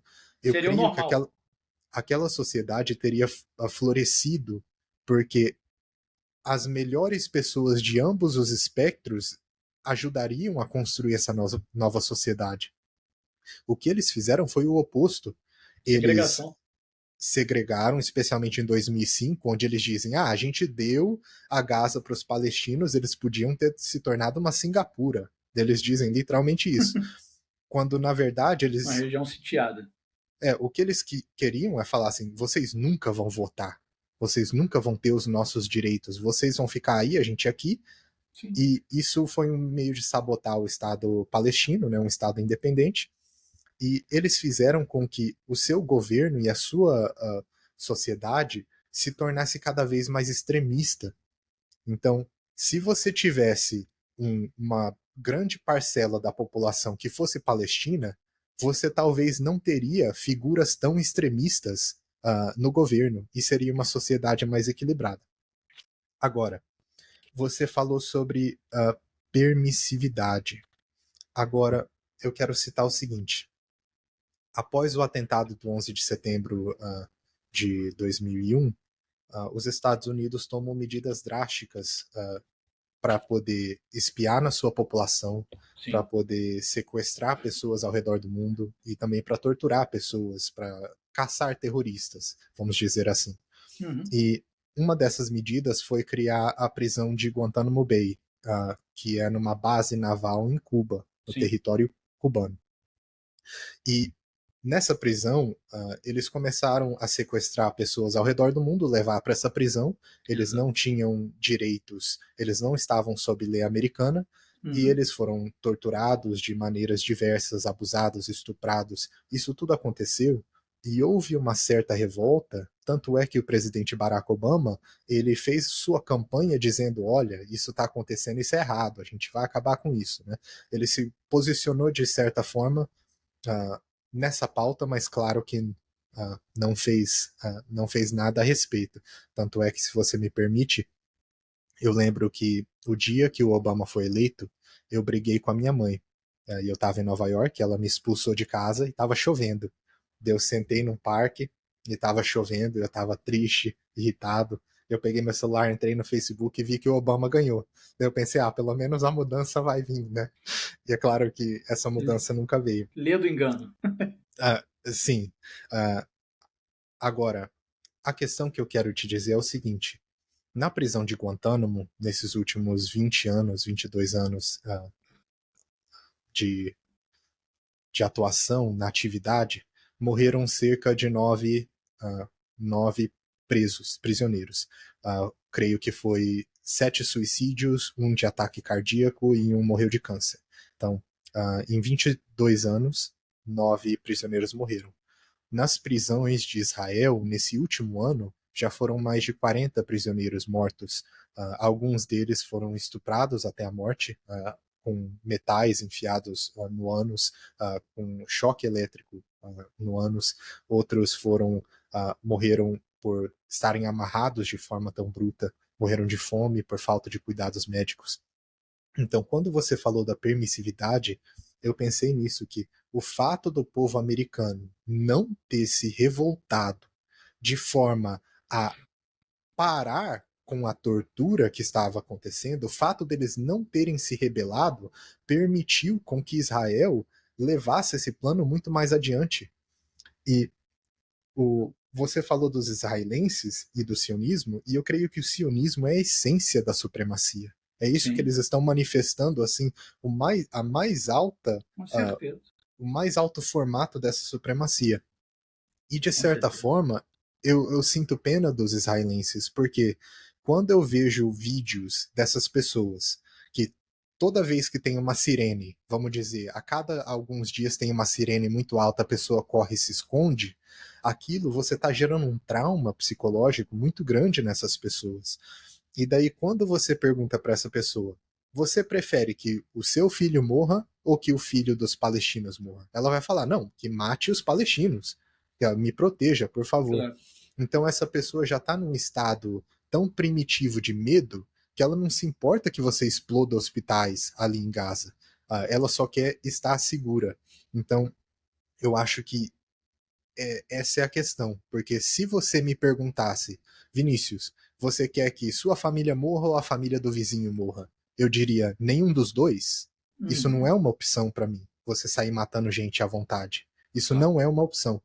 Só que para eles estão num estado de medo constante, de propaganda, de lavagem cerebral, né? De que o inimigo está sempre à espreita e que eles precisam matar sem parar. Agora, só mais uma coisa. Lembrando do genocídio de Ruanda de 1994, a primeira vez que eu vi isso no ensino médio, isso mexeu muito comigo. O fato de que houve esse genocídio em Ruanda e que essas duas tribos, os Hutus e os Hutus começaram a caçar os Tutsis e esquartejaram eles, aos milhares, aos talvez centenas de milhares. Quase 1 milhão de Tutsis foram esquartejados de maneira absolutamente brutal. Enquanto todo o nosso Ocidente, todo o nosso aparato internacional assistiu aquilo e não interviu, tendo todo o poder do mundo de intervir nessa situação. Agora, o que é interessante sobre essa mentalidade do genocídio é que os Hutus e os Tutsis, eles eram basicamente idênticos. Eles eram negros. Sim. E eles não tinham nem, a não ser por linhagem tribal, eles não tinham nenhuma aparência diferente. Não era a cor da pele, não tinha um que tinha um nariz maior que o outro, ou não tinha nenhuma questão de diferença física. Era só uma ideologia. Eles foram convencidos que aquele povo era uma barata. Eles eram baratas, né, e precisavam ser exterminadas. É o que Israel faz hoje com os palestinos. Exatamente. Então, se é possível você fazer isso com uma pessoa que é idêntica a você, imagina uma que é um pouquinho diferente, ou é de uma religião diferente. Correto. Uh, agora, também vou citar, eu não sei se você Os ficou britânicos sabendo também fizeram isso com os irlandeses e são parecidos. exatamente, certo? Uh, eu não sei se você ficou sabendo da lei, não foi uma lei, foi a nova definição do antissemitismo que foi assinada pelo governador Tarcísio de Freitas em São Paulo. Você ficou sabendo sobre isso? E você chegou a falar, Vinícius, no começo do programa, que você tinha alguma esperança, né, de que Israel viesse à tona a verdade sobre Israel. Eu, infelizmente, sou um pouco cético sobre isso, porque você vê no Brasil uma massa de alucinados que apoia acriticamente o Estado de Israel, muitas delas ligadas à vertente política do bolsonarismo aqui no Brasil, inclusive levantam bandeiras de Israel como se Israel fosse o país deles. Uma verdadeira onda neopentecostal, que isso acontece no Brasil desde os anos 80, mas vem se aprofundando nos últimos 20 anos, que é mais um processo de assimilação do Brasil pelo imperialismo anglo-saxão. Eles são protestantes, então nós também temos que ser, porque até 1980 nós éramos católicos, agora temos que ser protestantes. E essa massa ensandecida neopentecostal apoia criticamente o Estado de Israel e qualquer tipo de atrocidade cometida por Israel. Então, sou um pouco cético sobre essa verdade de Israel vindo à tona, porque, claro, você, pessoa esclarecida que é, está completamente a par de todo o ocorrido, não de hoje, mas nessa história de supremacia, não é mesmo? Uma das principais, e eu ouvindo você na sua intervenção, me lembrava que uma das principais motivações do Hamas para aquele ato de 7 de outubro, que chamam de ataque, eu chamo de contra-ataque. Eles estão sendo atacados há décadas, quase 100 anos. Daqui a pouco, daqui a 20 anos, vai dar 100 anos de magnicídio contra o povo palestino. Uma das principais motivações era exatamente sequestrar israelenses, e eu não estou falando que isso é certo. Enfim, de um povo desesperado a gente pode esperar qualquer coisa. Esse que é o problema. O desespero pela sobrevivência. Então, uma das principais motivações para sequestrar israelenses era exatamente a troca por milhares de palestinos sequestrados, mantidos em Israel ilegalmente, a maioria deles sem acusação formal, e o principal, Vinícius, inclusive crianças. Porque crianças palestinas são presas e sequestradas pelas forças de Israel há décadas. Israel é o único país do mundo onde um tribunal militar pode julgar crianças. O único país do mundo. Então, crianças palestinas que são presas até mesmo por atirar pedras em tanques de guerra israelense. O sequestro faz parte da política israelense de extermínio em espanhol, extermínio do povo palestino. O sequestro ilegal, todo sequestro ilegal, o sequestro e a manutenção ilegal de reféns palestinos no território de Israel, inclusive crianças, sem acusação formal, sendo depois julgadas por tribunais militares, mantidas sob a custódia de militares, foi a principal motivação do Hamas. Eu não posso aceitar a premissa de que tudo que o Hamas faz é errado se aquele povo onde o Hamas é uma facção política daquele povo, porque o Hamas é um partido. A mídia trata aqui no Brasil como grupo terrorista, apesar do Estado brasileiro não reconhecer, e sim como força beligerante. É uma organização política de um povo, ou parte da organização política de um povo, porque há outras forças políticas, de um povo desesperado que tenta a todo custo sobreviver a 80 anos de massacres. Eu não estou dizendo que é certo, que é compreensível, nada disso. Estou tentando analisar friamente o ato. Então, Vinícius, um Estado como Israel que sequestra crianças, quem é o terrorista nessa história? Não seria Israel um Estado terrorista? E aí eu volto a palavra para você para dizer que, infelizmente, eu sou um pouco cético quanto ao que você colocou sobre a verdade de Israel. Eu acho que sim, para boa parte da humanidade, essa verdade vai se revelar, mas que, às vezes, nós estamos subestimando o poder midiático. O poder midiático, ele ainda é imenso, ele tem o poder, sim, de manipular as massas, por mais que possam falar de redes sociais. Aqui vamos falar para um público de 300, 400, 500 pessoas, ainda que fossem 10 mil, não é suficiente. Os veículos de massa ainda são o rádio, a televisão, os jornais eletrônicos agora, não mais o jornal em papel, mas os jornais eletrônicos dos grandes meios de comunicação, que se arrogam o direito de ser tradicionais e fidedignos, e tudo que está por fora não é fidedigno. E mesmo dentro do que se chama de meios alternativos, redes sociais, não vou nem citar o nome das redes sociais, mas mesmo dentro do que se considera redes sociais, sempre o algoritmo mais alavancado é o de interesse de potências ocidentais, de forças do grande capital especulativo e do sionismo. Até porque tem dinheiro para investir nisso, não é mesmo? Tem dinheiro para impulsionar suas publicações, para fazer grandes conglomerados de comunicação ditos alternativos, mas que de alternativos não tem nada. Estão utilizando redes sociais, mas não são alternativos. Não vou citar nomes para não complicar aqui a nossa transmissão, mas que tem grandes fontes de financiamento. E ninguém pode duvidar que o sionismo é uma grande fonte de financiamento.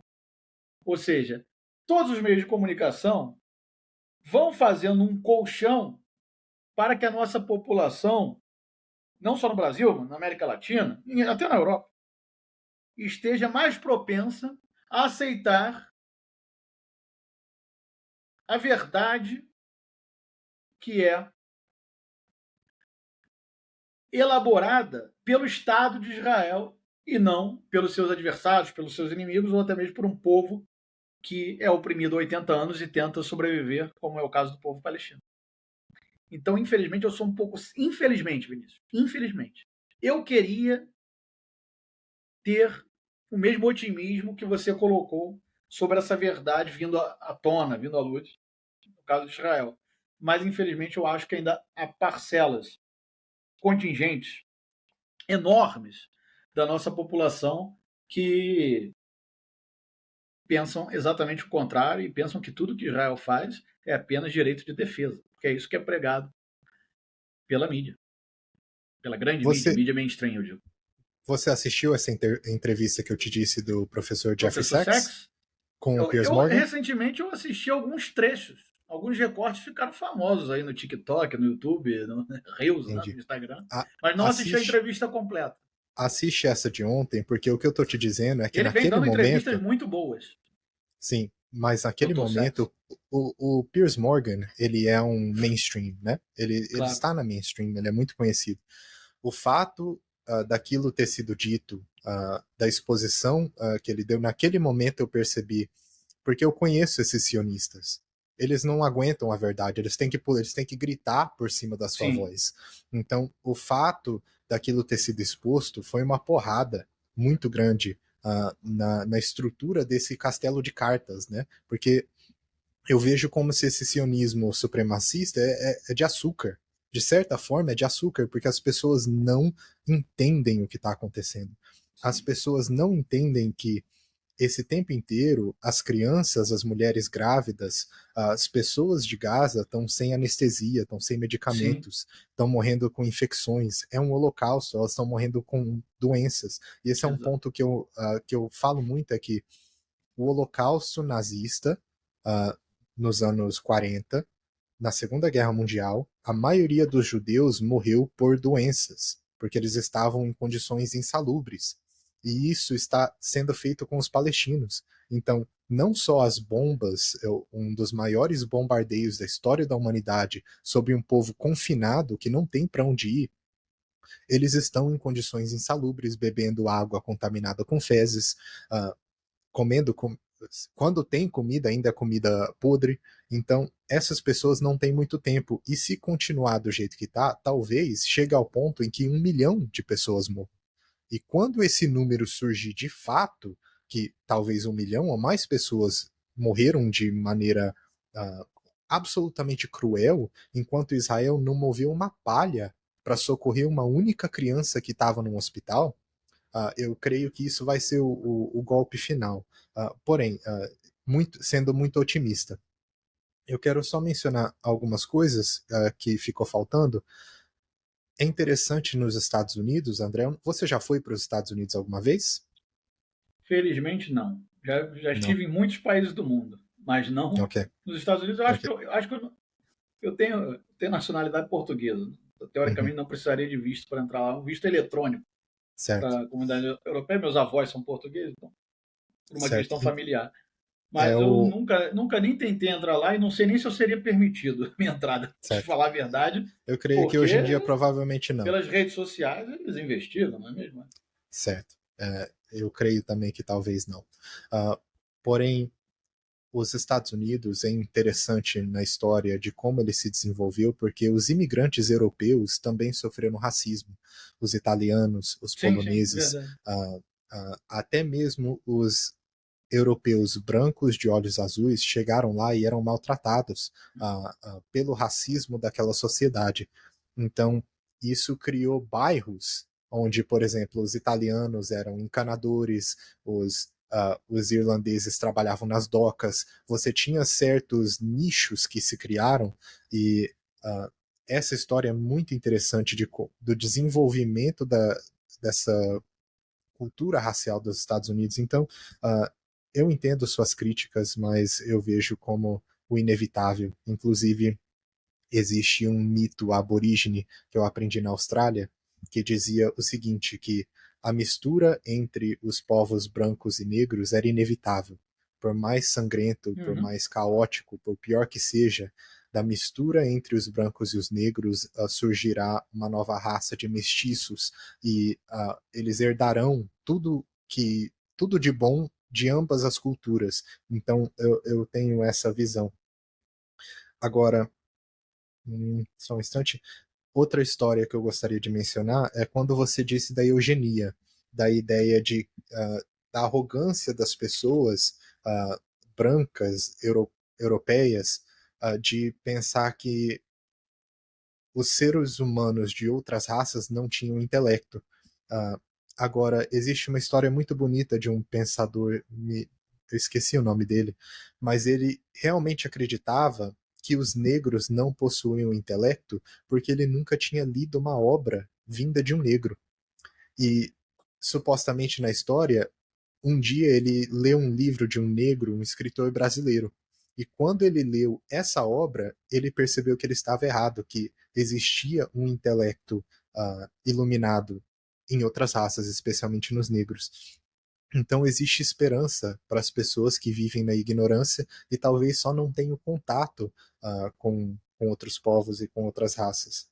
Agora, aproveitando o finzinho do nosso podcast, André, eu quero te perguntar sobre o senhor Donald Trump, que vai entrar agora na presidência dos Estados Unidos, e pelo jeito ele ele se arrodeou com muitos sionistas, ele está numa agenda 100% pró-Israel, por mais que ele diga que ele seja pró-América primeiro, né, pelo Uhum. jeito é Israel Sim. primeiro.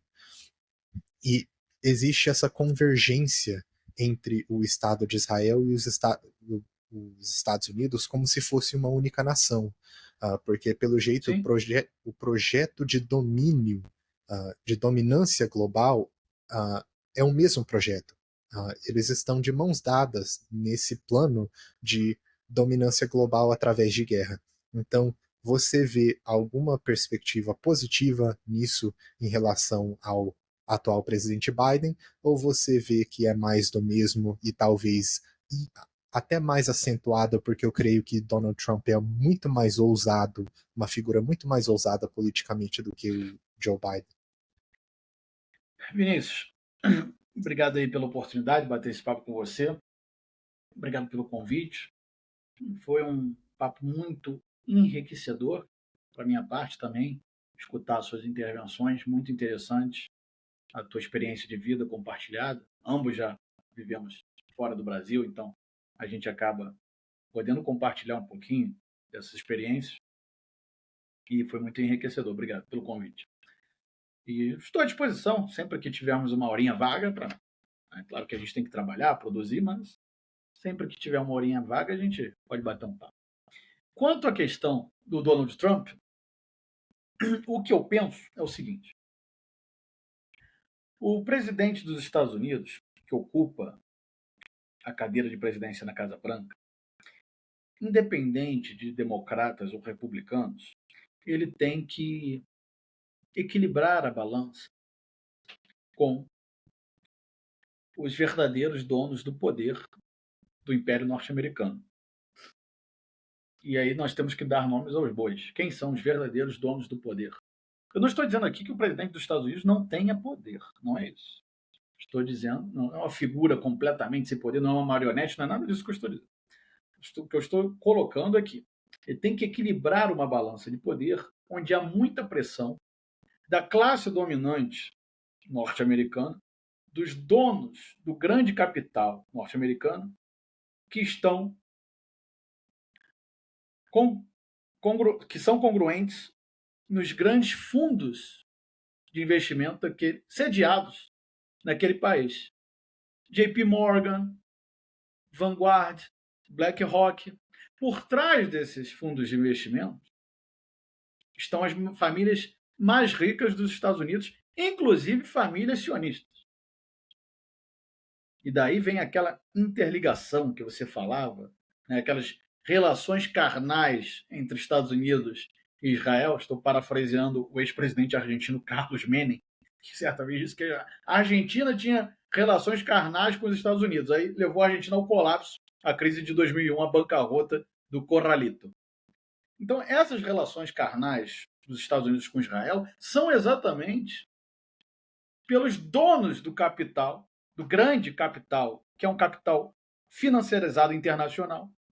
Já não são mais aqueles industriais norte-americanos. É o capital especulativo e transnacional que realmente detém o poder de fato nos Estados Unidos. Por trás desses fundos que controlam a maioria das grandes empresas, dos grandes bancos, do sistema financeiro norte-americano e mundial, por consequência, estão as famílias mais ricas dos Estados Unidos, inclusive famílias sionistas. Então, o presidente dos Estados Unidos ele tem que equilibrar a balança de poder entre o seu partido e essas forças do capital transnacional. Nesse equilíbrio de forças, eu diria que, independente de quem senta na cadeira na Casa Branca, independente de democratas ou republicanos, a política externa continuará sendo o imperialismo, para atender exatamente os interesses econômicos do capital estadunidense. Dizem que o capital não tem pátria. É verdade, hoje o capital não tem pátria, mas tem sede. Ainda tem sede. Então, nesse equilíbrio, eu enxergo muito mais semelhança entre Trump e Biden, ou entre democratas e republicanos, se não quisermos personalizar, eu enxergo muito mais semelhança do que diferença. Joe Biden também é um grande apoiador das forças sionistas. O Trump se esforça para ser mais sionista do que o Biden. Então, eu não vejo que haverá grandes mudanças no cenário do Oriente Médio. Ao contrário, eu vejo um processo de continuidade, talvez recrudescimento do apoio dos Estados Unidos a Israel, a depender da opinião pública mundial, que pode influenciar, como você falou, dependendo se essas mortes chegam a 1 milhão de pessoas, talvez haja uma pressão maior dos próprios aliados dos Estados Unidos no Ocidente, dos países europeus, para que haja um esforço norte-americano para cessar essa matança descontrolada. Talvez. Mas, por enquanto, o que nós enxergamos é a continuidade dessa política ostensiva contra povos no Oriente Médio, em especial os palestinos, para a manutenção do status quo de Israel. Essa é a primeira avaliação. Eu vou dizer aqui uma frase que não é minha, do professor doutor Rami Maluf. Democratas e republicanos não são partidos, são duas facções da burguesia yankee. Então, eu acredito que os interesses vão continuar congruindo para a manutenção do apoio beligerante e financeiro ao Estado de Israel, talvez ilimitado, quando nós vemos agora o apoio tanto dos Estados Unidos e de Israel a grupos aí sim verdadeiramente terroristas na Síria. Para que Israel possa manter a parte do território sírio que ocupou, os Estados Unidos continuaram ocupando a parte onde há poços de petróleo, que ocupa mais ou menos desde 2013 ou 2014, agora me falha a memória, foi depois do início da Guerra Civil Síria. 2016, 2017. Os norte-americanos estão lá levando petróleo da Síria com seus caminhões-pipa. Então, eu acredito, Vinícius, que, infelizmente, não haverá grandes mudanças nesse contexto do Oriente Médio, simplesmente pela troca de presidente dos Estados Unidos, porque, em diversas questões, seja democrata ou republicano, eles têm que atender aos mesmos interesses. Entendi. André, você me permite uma última pergunta? Com certeza. Eu gostaria de te perguntar sobre o novo sistema de mísseis da Rússia, o Oreshnik, que é traduzido, não sei se disse direito, mas é Avelã, né? É traduzido para Reizo. É avelã, mas seria o nome da árvore, como se Sim, fosse um conjunto, várias avelãs, né? Um conjunto a de árvore avelãs. sim, que faz o Nutella, né? Isso. Diz que o nome é avelã por vários motivos, talvez como carrega as ogivas e também pelo fato de que as bombas caem em 90 graus, né? Ok. O sistema é impressionante. Agora, de acordo com Putin, essas ogivas viajam a cerca de 3 quilômetros por segundo. E na hora do impacto gera um calor de 4.000 graus Celsius. É uma arma que, quando ela foi utilizada na Ucrânia, ela foi utilizada sem carga explosiva. E mesmo assim, ela pulverizou o alvo no local. E quando eu vi o vídeo, eu não sei se você viu o vídeo dessa arma, me pareceu algo divino.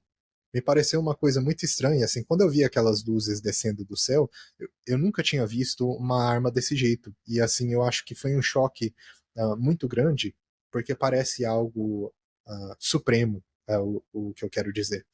Agora, essa arma estando no Irã, estando na Coreia do Norte, estando na China, estando na Rússia, como será possível o poder imperial que ainda não possui essas armas, como será possível eles avançarem se o ultimato agora não exige radiação nuclear?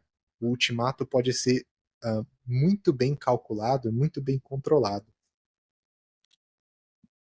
Vinícius, essa arma, Orshnik, você dizia que ela realmente, o míssil que consegue carregar, se não me engano, até cerca de 30 ogivas.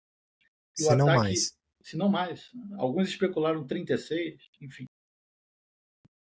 Esse ataque desse míssil, super míssil, digamos, balístico, hipersônico, Oreshnik, ele não foi carregado com ogivas nucleares. Mesmo assim, já causou muita destruição. Foi uma prova de poder da Rússia, com certeza.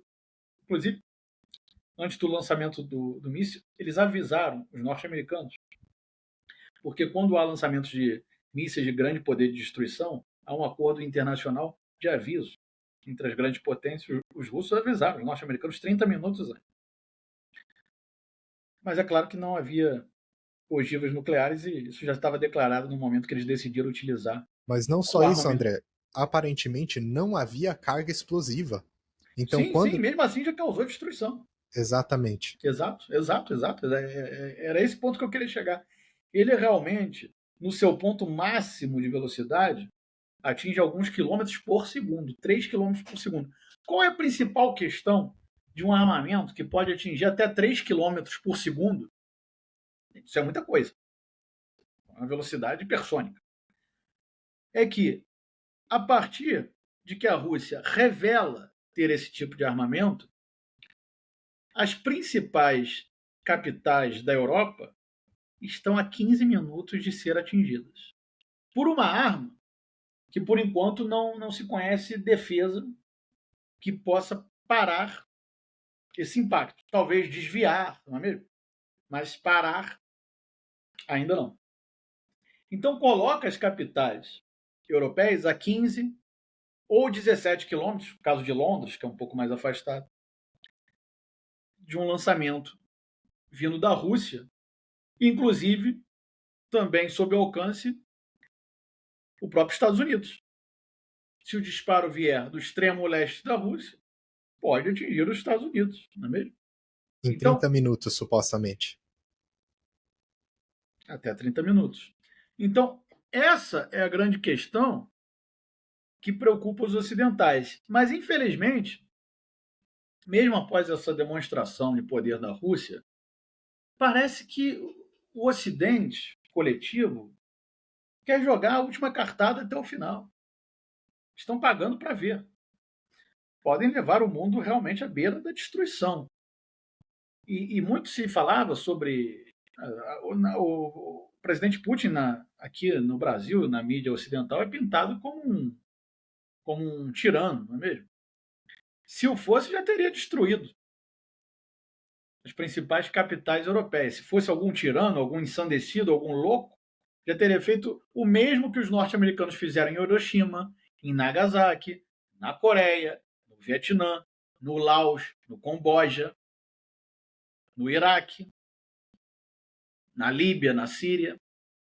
Se o presidente Putin fosse esse alucinado, ensandecido que pintam por aqui, ele já teria tomado a mesma atitude que os norte-americanos tomaram em diversas regiões do mundo. Mas os europeus estão sim pagando para ver.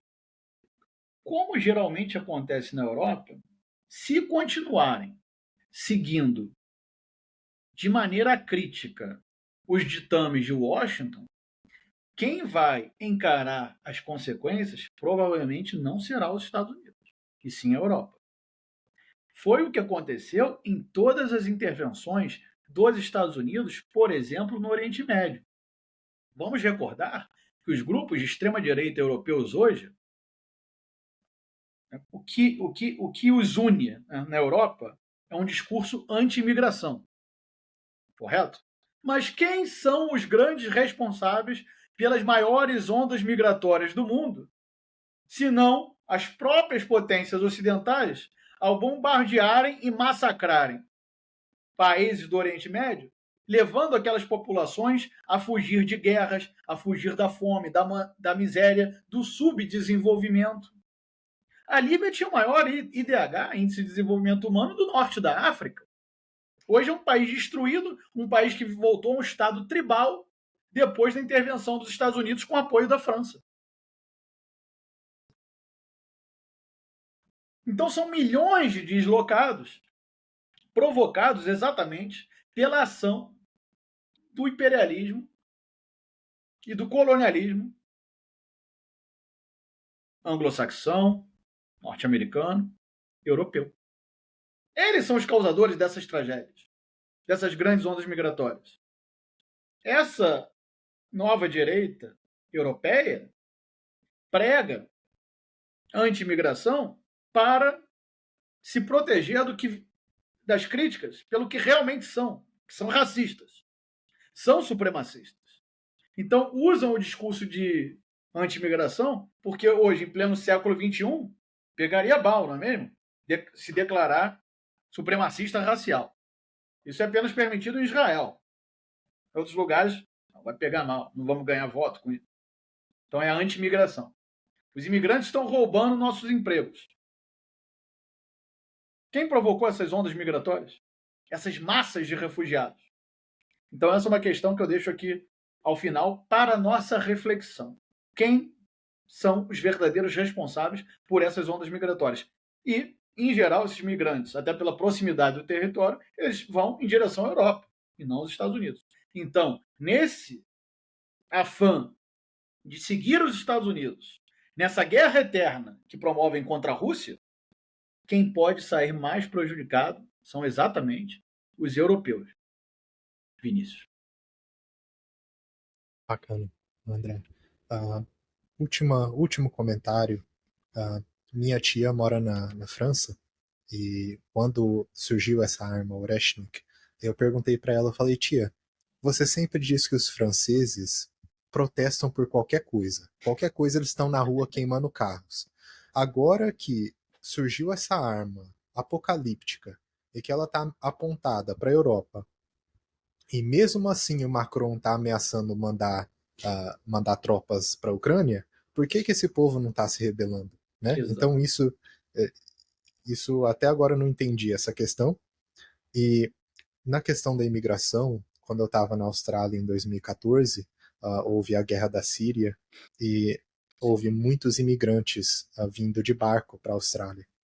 E na época o primeiro-ministro da Austrália era o Tony Abbott.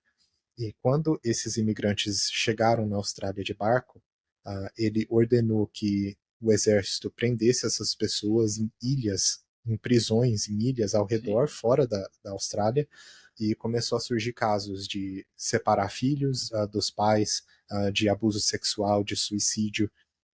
E a desculpa que ele deu para aquilo foi que nenhuma pessoa tem direito de pegar um barco e vir para nossa terra.